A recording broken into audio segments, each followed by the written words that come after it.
Pred tobom je odlomak iz autobiografskog dela Uspomene, doživljaji i saznanja našeg naučnika i književnika Milutina Milankovića. Autor se ovde seća svog gimnazijskog školovanja. 3. razred donese s početka sama razočaranja.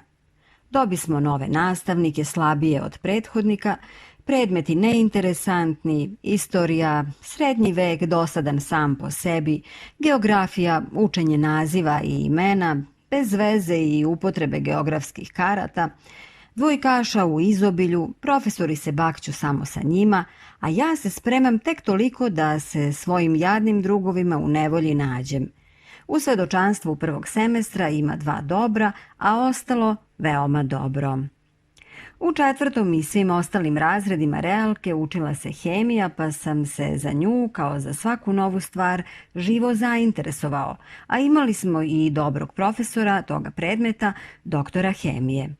Zato sam u ime božićnih poklona poručio iz Beča razne sprave za hemijske opite, retorte, pruvete, pneumatsku kadu i raznu drugu staklariju, patronožac, stalke, grejalicu sa špiritusom i još štošta.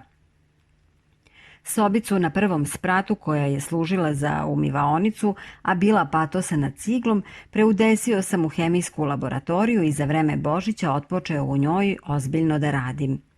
Uspeo sam da izlučim vodonik i kiseonik i pomoću njih izvedem one eksperimente koje nam je naš profesor pokazao.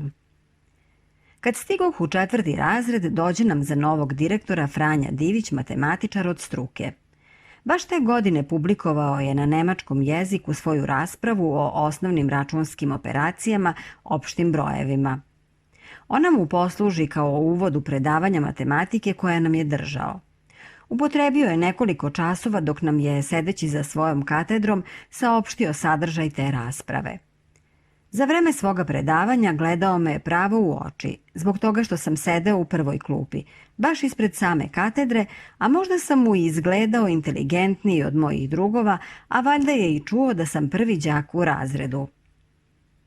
Njegovim pogledom uprtim u mene bio sam prinuđen da ga pažljivo slušam.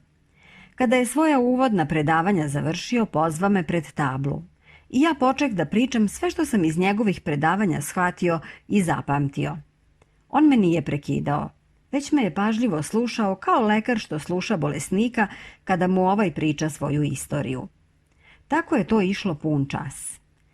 Kada na posledku završih i ispričah sve što sam znao, on me samo zapita kakvu sam ocenu imao dotle iz matematike. Veoma dobru, odgovorih mu pun ponosa. Vrlo me čudi, na to reče on. Pretrnuh na te reči, a on ponovi.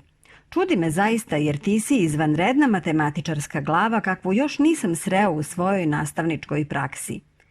Nehotice valjda od čuda uhvatih se za glavu, a ceo razred prsnu u smeh. Ali direktor osta pri svome sudu, a kada se završi semestar, dade mi najvišu ocenu. Taj uspeh omili mi matematičku nauku.